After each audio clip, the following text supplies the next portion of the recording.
یہ جو چمڑی ہے اس کی حیثیت کیا ہے؟ یہ جو گوشت پوست ہمارے جسموں پر ہے اس کی حیثیت کیا ہے پتہ ہے تمہیں؟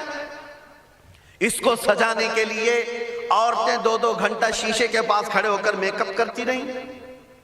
اب عورتوں کی طرف سے یہ میک اپ، لالی پاؤڈر اور کنگھیاں بالوں کو سجاتے رہے، اور تم اپنی باڈی کو بناتے رہے جیم میں جا جا کر کے۔ اب اس جسم کی حیثیت سنو، جس دن روح نکلی تمہارے جسم سے اور جب جنازہ لے جایا گیا، قبر میں تمہارے سب سے عزیز لوگ رکھ کر کے آتے ہیں، مردہ کروٹ بھی نہیں لے پاتا، پھر پلس اس کو اوپر سے نیچے سے پیٹ سے باندھ کر کے رکھ دیا جاتا ہے۔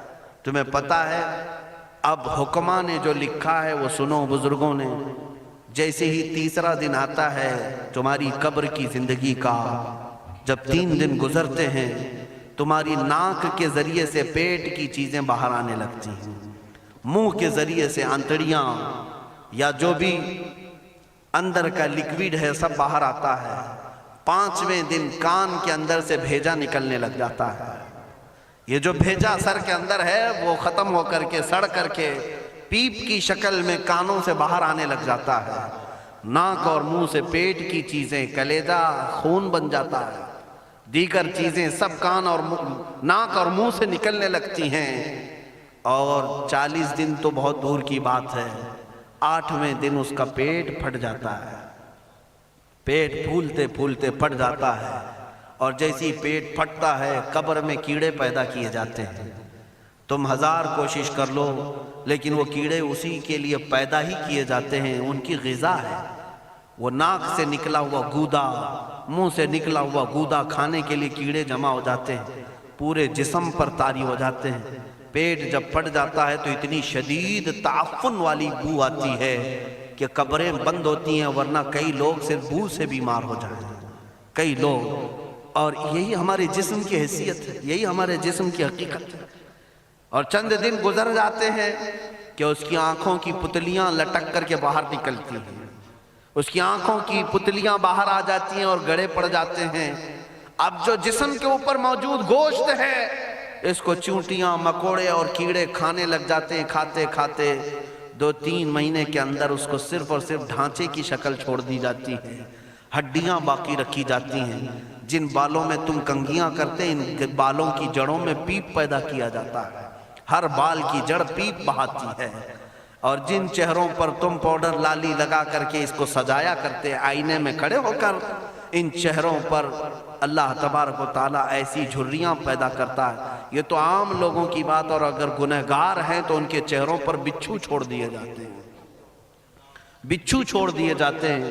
کئی لوگوں کی قبروں پر سانپ ان کی ناک کو ڈستے رہتے ہیں اور ان کا گودا پیتے رہتے ہیں۔ سانپوں کا عذاب، بچھوؤں کا عذاب، یا قبر کے عذاب کے ساتھ یہ جسم گلا دیا جاتا ہے، ہڈیوں کے سوا کچھ نہیں باقی رہتا۔ تم کیا سمجھتے ہو مرنے کے بعد احساس نہیں ہوگا؟ مرنے کے بعد ہر درد کا احساس دگنا کر دیا جائے گا۔ آج زندگی میں جتنا تمہیں چونٹی کاٹنے سے درد ہوتا ہے، مرنے کے بعد یہ درد 10 گنا زیادہ بڑھ جائے گا، تمہیں اور درد ہوگا، اور درد ہوگا۔ یہی جسم جو کیڑوں کی غذا بن گیا، کفن ختم ہو گیا، ہمارے جسم میں پیٹ کا گودا باہر آ گیا، آنکھوں سے کانوں سے ساری چیزیں لکوڈ ختم کر دی گئی، بھیجا کانوں سے بہہ کر کے نکل آیا، بچا کیا ہمارے پاس؟ جس جسم کو ہم سجاتے رہے، سنوارتے رہے، اس پر ہزاروں پیسے بہاتے رہے، یہ جسم 40 دن کے اندر کیڑوں کی غذا بن گیا، سب ختم ہو گیا۔ میرے عزیزو، ہر انسان کے جسم کے ساتھ قبر یہی کرتی ہے، قبر دباتی الگ ہے، کیڑوں کا عذاب الگ ہے، بچھوؤں کا عذاب الگ ہے، لیکن یہ سب کے لیے احکام نہیں۔ کچھ وہ بھی جنازے ہیں جب یہاں سے جاتے ہیں تو ہزاروں کی آنکھوں میں آنسو چھوڑ کر جاتے ہیں، ہزاروں کی دلوں کی دھڑکن بن کر کے جاتے ہیں۔ ان کے جنازے جب جاتے ہیں تو اللہ کے ملائکہ بھی، فرشتے بھی ان کے جنازے کو اٹھانے کے لیے زمین پر آتے ہیں۔ یہ کون لوگ ہیں؟ جو اپنے سینوں میں عشق مصطفیٰ کی شمع روشن کیے ہوئے تھے، جینا چاہتے تو مصطفیٰ کے لیے، مرنا چاہتے تو مصطفیٰ کے لیے۔ فاضل بریلوی نے کیا خوب کہا، لحد میں عشق رخ شہ کا داغ لے کے چلے، اندھیری رات سنی تھی چراغ لے کے چلے۔ جب قبر میں جاتا ہے ایک عاشق رسول، اسے رکھا جاتا ہے، کفن اس کا بھی ہے، جسم اس کا بھی ہے، لیکن فرشتوں سے بھی کہا جاتا ہے اسے آہستہ سے جگانا، محمد عربی کا غلام ہے، رسول پاک کا وفادار ہے، اور کیڑوں کا اس کے جسم کو کھانا تو دور کی بات، فرمایا گیا قیامت تک اس کے کفن کو بھی میلا ہونے نہیں دیا جاتا۔ نہ تمہاری آنکھ سے، نہ تمہارے ناک سے، نہ تمہارے چہرے سے کوئی گودا باہر آتا ہے، کچھ نہیں میرے عزیزو، جسم تر و تازہ سلامت رکھا جاتا ہے۔ 1000 سال کیا 10,000 سال گزر جائیں، حوادث زمانہ بھی آئیں، لیکن اس کی قبر میں اس کا جسم سلامت رکھا جاتا ہے۔ اب تمہارے ہاتھ میں فیصلہ ہے، کون سا جسم بنانا چاہتے ہو، وہ جو کیڑوں کی غذا بن جائے، یا وہ جس پر فرشتے بھی اتر کر سلام بھیجیں۔ میں نے خود میرے مرشد گرامی کے جنازے میں حاضری دی، حضور تاج الشریعہ بدر الطریقہ رحمت اللہ تعالی علیہ، جس مرد قلندر نے اپنی پوری زندگی عشق مصطفیٰ میں گزاری ہے۔ آج تم نعرے لگاتے ہو تاج الشریعہ تاج الشریعہ، ان کے شب و روز دیکھے تھے کبھی؟ ان کی صبح اور شامیں دیکھی تھی کبھی؟ بہت پیر ہوں گے جو باہر پیر ہوں گے، اندر پیر ہوں گے، لیکن تاج الشریعہ کو میں نے اندر بھی دیکھا ہے، باہر بھی دیکھا ہے۔ آنکھیں بند بھی ہوتی، آنکھوں سے اگر کوئی چیز نظر بھی نہیں آ رہی ہوتی، تب بھی اتنا خیال ہوتا کہ کہیں سطر تو نہ کھل گیا ہو، کہیں پائجامہ اوپر تو نہیں ہو گیا ہو، سونے کے حالت کی بات کر رہا ہوں، کوئی نہ ہو تب بھی یہ خیال باقی رہتا۔ کون سا ایسا دن گزرتا جب وہ دلائل الخیرات نہیں پڑھ رہے ہوتے، قصیدہ بردہ شریف نہ پڑھ رہے ہوتے، ہزاروں سفر کی مصروفیات کے باوجود حضور پاک کی محبت کے نغمات میں کوئی کمی نہیں آئی۔ لیکن میں آج آپ کو ایک بات بتا دوں، جب انتقال ہوا وہ جمعہ کی شام تھی، اور ہمارے مردوں کو 6 گھنٹے 10 گھنٹے میں ہم کو قبرستان سپرد کرنا پڑتا، 12 گھنٹے رکھ دیں تب بھی فریج منگوانا پڑ جاتا ہے، اس کے بعد قبرستان کے حوالے کر دیں۔ میرے مرشد گرامی کے انتقال کے بعد 48 گھنٹے رکھے گئے تھے، 48 گھنٹے رکھے گئے، اور اس کے بعد جنازے پاک کو غسل دے کر لایا گیا۔ یہ فقیر قادری جنازے کی گاڑی میں شریک رہا، حضرت کے قدم پکڑ کر کے میں قبر تک رہا۔ میں آپ کو صرف اس لیے یہ بات عرض کر رہا ہوں کہ جب گاڑی جنازے کی چلتی تھی، میں نے زندگی میں بھی حضرت کے ہاتھ پکڑ کر کے ادھر ادھر چلائے۔ حضرت کے ساتھ جب جانا ہوتا تو بازوؤں کو ہم تھامے ہوتے، ہم کیا چلاتے، ہمیں وہ خود چلا رہے ہوتے، لیکن یہ ہم برکت کے لیے پکڑے ہوتے۔ جو نرم و ملائم جسم تھا، میں نے وفات کے بعد جنازے میں کھڑا ہو کر کے دیکھا، قدموں کو پکڑ کر، نہ نرمی میں کمی آئی، نہ ملائم ہونے میں کوئی کمی تھی۔ اور جب گاڑی آگے چلتی تھی،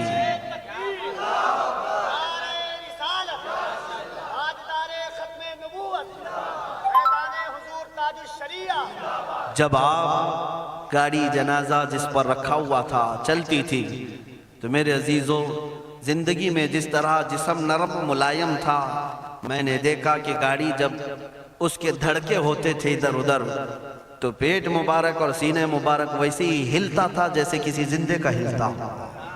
ہاتھ پر انگلی رکھیں تو خون سرک جائے اور پھر اپنی جگہ پر آ جائے۔ یہ کوئی مبالغے کی بات نہیں کر رہا ہوں، یہ آنکھوں سے دیکھی ہوئی چیز ہے۔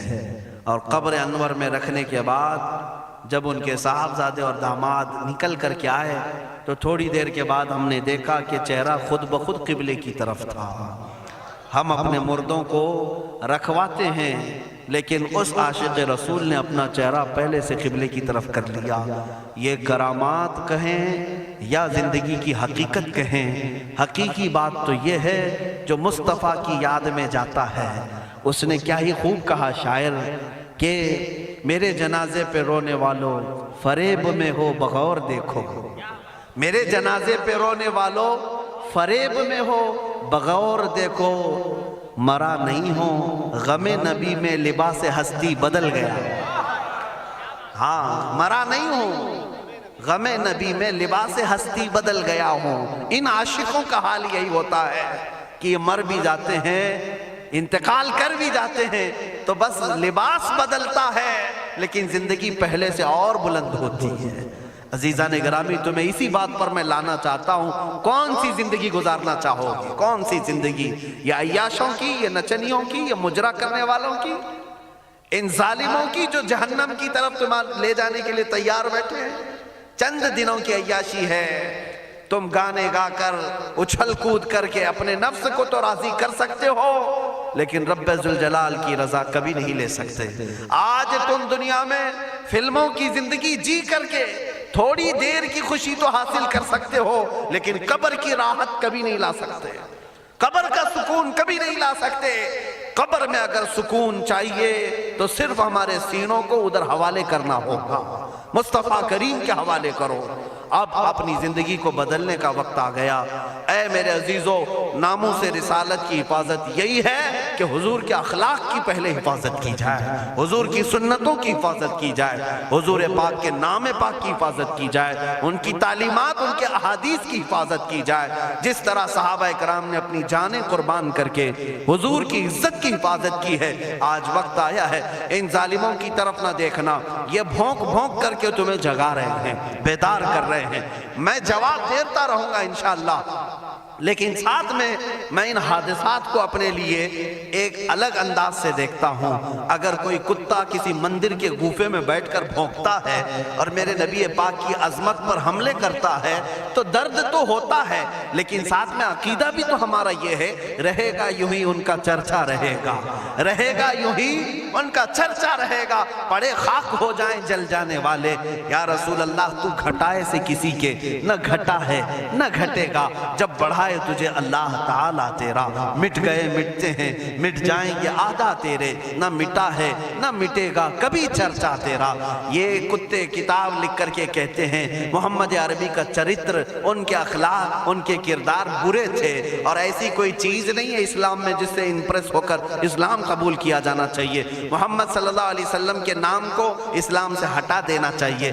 ان ظالموں کو میں جواب دینا چاہتا ہوں، اے مسلمانوں، یہ تمہیں جگانے کے لیے آ رہے ہیں، یہ تمہیں بیدار کرنا چاہ رہے ہیں۔ اب اٹھو اور یہ بتاؤ تم کہاں کہاں سے میرے نبی کو مٹاؤ گے، کہاں کہاں سے؟ ارے ہمارے گھروں میں بچوں کی ولادت بھی ہوتی ہے، کان میں اگر ہم اللہ کا نام لیتے ہیں تو ساتھ میں محمد کا بھی نام ہے۔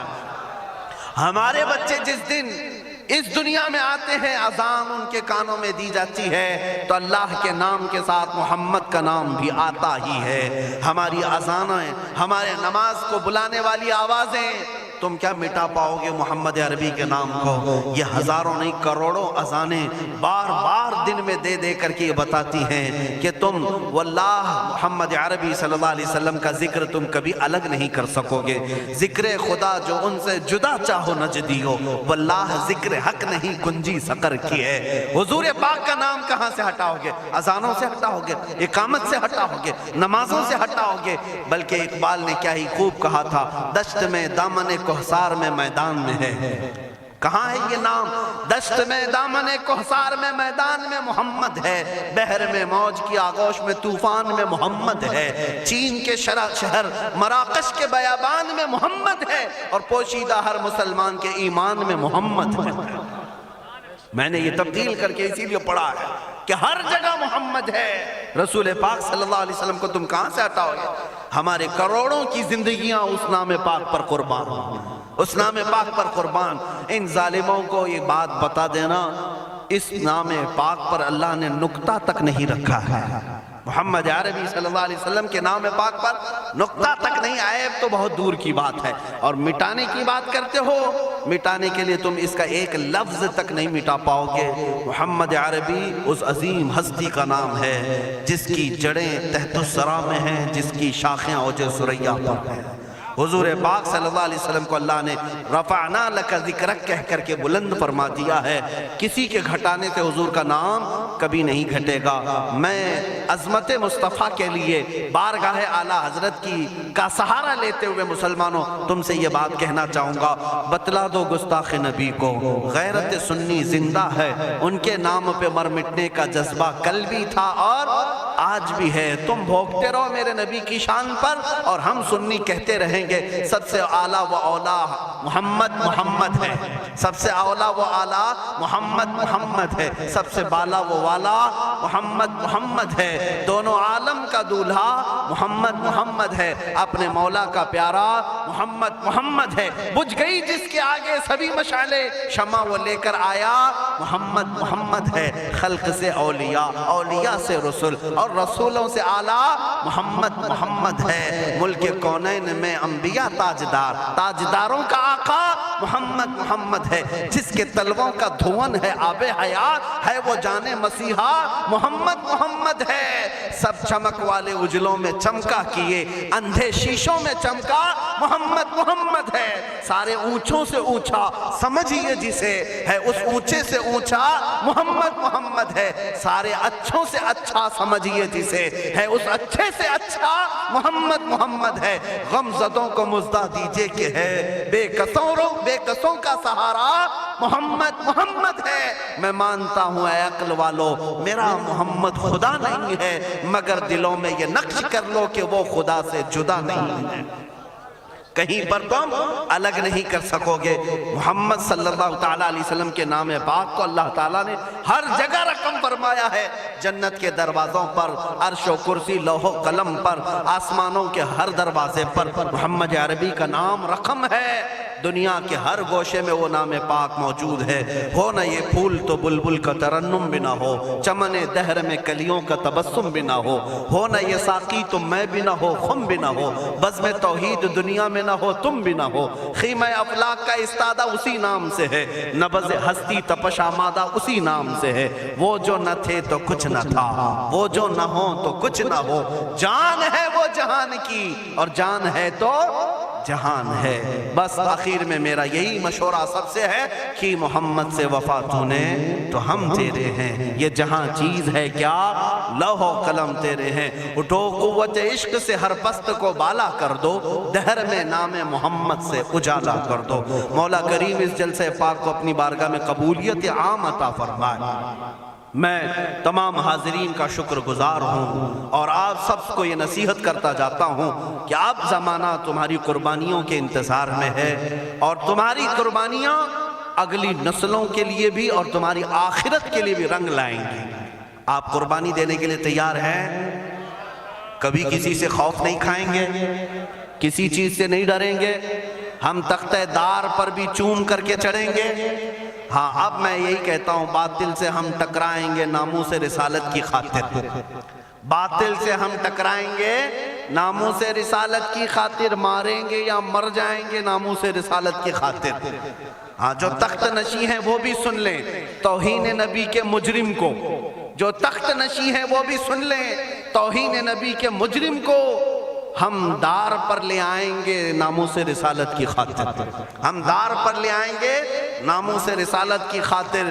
زندہ نہیں بچنے پائے گا گستاخ رسول کسی صورت, زندہ نہیں بچنے پائے گا گستاخ رسول کسی صورت.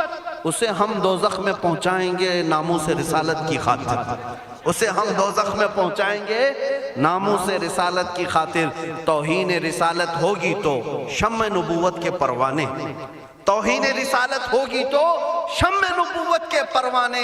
طاغوتوں سے ٹکرائیں گے ناموس رسالت کی خاطر, طاغوتوں سے ٹکرائیں گے ناموس رسالت کی خاطر.